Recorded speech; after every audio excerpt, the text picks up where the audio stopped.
You made your first million at 25. Everyone said congratulations. No one said, I'm sorry. You're standing in a penthouse you rented because buying feels too permanent.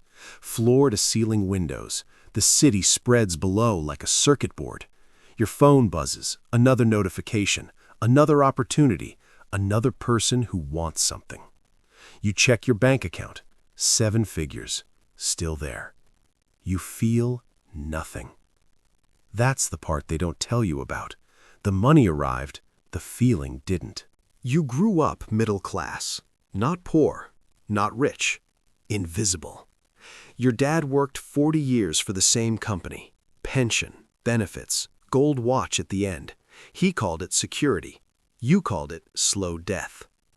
You're 12. Career day at school. Everyone's parents are accountants, teachers, engineers. You write entrepreneur on your sheet. The teacher circles it in red, writes, be specific. You don't know how to explain it yet. You just know you want more. That wanting becomes your engine and your curse. You're 16, first business, selling sneakers online, arbitrage, buy low, sell high. Your parents don't understand. Get a real job, they say. You make more in a weekend than they make in a month. You don't tell them. The gap between you and everyone else starts here. You're 19, dropped out, not because you failed, because it felt like waiting in line for permission to start living. Your mother cries. Your father stops talking to you for 6 months. You work 18-hour days, energy drinks, cold showers. Sleep is for people without vision. That's what you tell yourself. You're building something, or it's building you. 21. First real company. SaaS product, monthly subscriptions, recurring revenue, the Silicon Valley dream. You pitch investors, 50 rejections, then 1 yes. Funding round, term sheets, equity dilution. You sign papers you barely understand. Lawyers use words like liquidation preference and anti-dilution provisions. You nod. You're 22. You hire fast, fire faster. Culture fit becomes code for whoever doesn't slow us down. You learn to have difficult conversations. Then you learn to feel nothing during them. Growth at all costs. Someone asks, at what cost? You don't answer. 23. The company's doing well. You're doing worse. Relationships? Gone. Friends? Fading. Family dinners? You send money instead of showing up. Your mom texts, are you eating? You reply, yes. It's a lie. You're running on ambition and adrenaline. The fridge in your apartment has energy drinks and leftover takeout from 3 days ago. You meet her at a networking event. She's building something too. You talk product market fit. She laughs at your metrics obsession. For 3 months, you remember what it feels like to be human. Then a crisis hits. Server outage. Customers threatening to leave. You cancel date night. Then the next one. Then you stop planning them. She leaves a voicemail. You're choosing the company over us. She's right. You don't call back. 24. Acquisition offer. A bigger company wants to buy you out. The number has 7 figures. Your lawyer says take it. Your co-founder says take it. Your investors say take it. You're awake at 4 a.m. staring at the term sheet. This is everything you worked for. So why does it feel like losing? You sign. Wire transfer hits your account 3 weeks later. You refresh the banking app. Once, twice, 10 times. The number doesn't feel real. You call your parents. Your dad says he's proud. Your mom asks if you're coming home for Thanksgiving. You say yes. You won't. 25. You made it. Parties, invitations, people who ignored you in college suddenly want coffee? Pick your brain, they say. They mean, give me your shortcuts. You meet other young founders. Everyone's optimizing, biohacking, cold plunges, infrared saunas, nootropics. You're all trying to buy back the energy you burned getting here. Someone mentions therapy. Everyone laughs. No one books an appointment. You buy things. Not because you need them, because you can. Watch, car, clothes you'll wear once. Nothing fits right. Not the stuff. You. You're invited to speak at a conference. How I Made My First Million Before 26. You stand on stage, bright lights, applause. You tell them about persistence, vision, execution. You don't tell them about the panic attacks, the nights you couldn't breathe, the relationships you nuked, the voice in your head that whispers, "You're a fraud." They take notes. They see a winner. You see someone playing a part. After the talk, a kid approaches, maybe 20, eyes bright. He asks, "What's it like?" You want to say, "Hollow." You say, "It's everything I hoped for." He walks away inspired. You walk away exhausted. You start saying no to meetings, to opportunities, to people. Your calendar empties. So does your apartment. Silence used to scare you. Now it's the only honest thing in your life. You hire a financial advisor, portfolio diversification, index funds, real estate. Build generational wealth, he says. For who? You're single, no kids, no partner. Your family feels like strangers. Generational wealth for a generation that doesn't exist. One night you're scrolling. An old friend's wedding photos, another friend's baby announcement. Someone bought a small house. They look happy. You close the app. You have money. They have lives.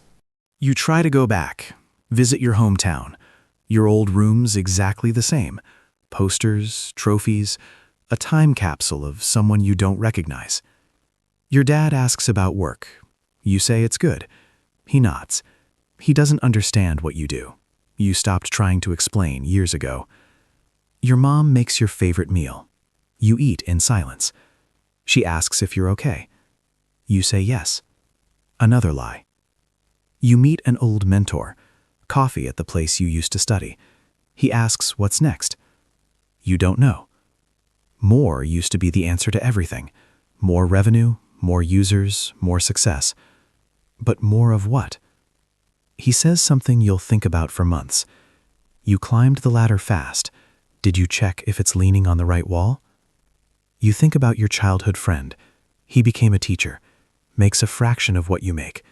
His students send him thank you cards. He keeps them in a box. Purpose in a box. What do you have? Spreadsheets. You consider starting another company. The excitement lasts 3 days. Then the dread returns. What's the point? Prove yourself again? To who?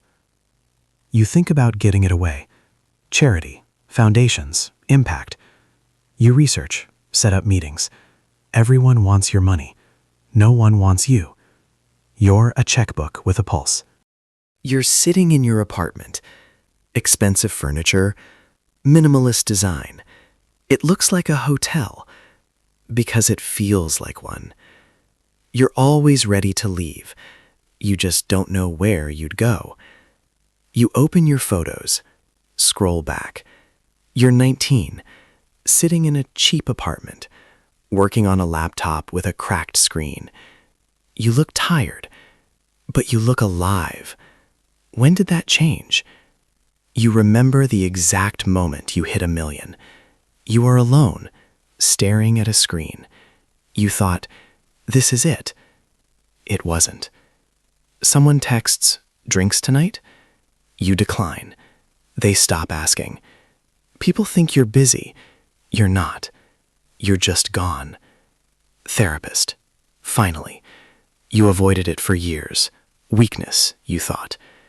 She asks what you want. You don't have an answer.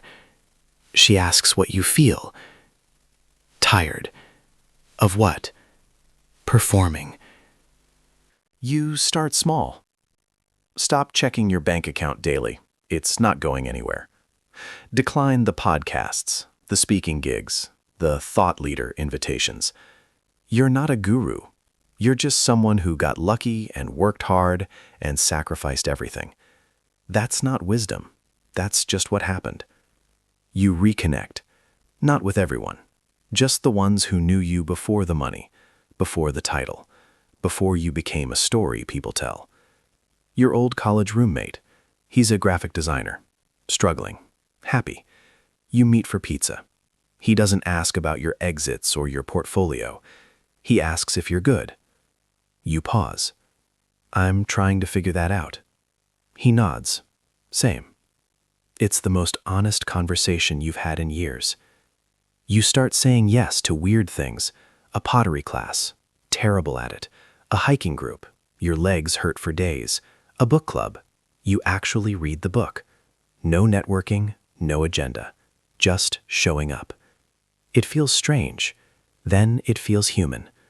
You visit your parents, stay for the weekend, help your dad fix the deck, sit with your mom while she gardens. No phones, no interruptions. Sunday morning, coffee on the porch. Your dad says, "It's good to have you here." You realize it's good to be here. Money bought you options, but it didn't buy you a life. You have to build that yourself. And it's slower, messier, less impressive. But it's yours. You're 25, a millionaire. People see the highlight reel. They don't see the cost. The friendships you traded for funding rounds, the love you sacrificed for late nights, the version of yourself you abandoned chasing a number. They don't see you at 3 a.m., wondering if you're even a person anymore, or just a collection of productivity hacks and exit strategies. Here's what they don't tell you about making it young. The world celebrates your success, but has no space for your struggle. You're supposed to be grateful, humble, inspiring. You're not allowed to be lost, but you are. And that's okay. Because money solves money problems. It doesn't solve human problems. You still need connection, purpose, meaning, something that feels real. The most expensive thing you bought wasn't the car or the apartment. It was the belief that achievement equals fulfillment. It doesn't. You're starting over, not financially, emotionally, learning what actually matters. It's not the number in your account. It's the people you call when things fall apart, the mornings you wake up with something to care about, the nights you sleep because you're tired, not anxious. You don't have all the answers. You're 25. You're not supposed to. But you're asking better questions now. Not, how do I make more? But, what do I actually want? Not, how do I win? But, what game am I even playing? You look out the window. The city's still there, still moving, still demanding. But you're stepping back, not giving up, just choosing differently. The money's in the bank, the clock's still ticking, but this time, you're deciding what it's counting down to. Your life, your terms, your pace. Finally. If this story hit different, if you felt something watching this, do me a favor. Hit subscribe. Not for me, for you. Because we're going to keep talking about the stuff nobody else does. The real cost of ambition, the truth behind the highlight reels, the questions that matter more than the answers. Drop a like if you've ever felt successful and empty at the same time. And comment, what would you do with $1 million? Not buy, do. Let's talk about it. See you in the next one.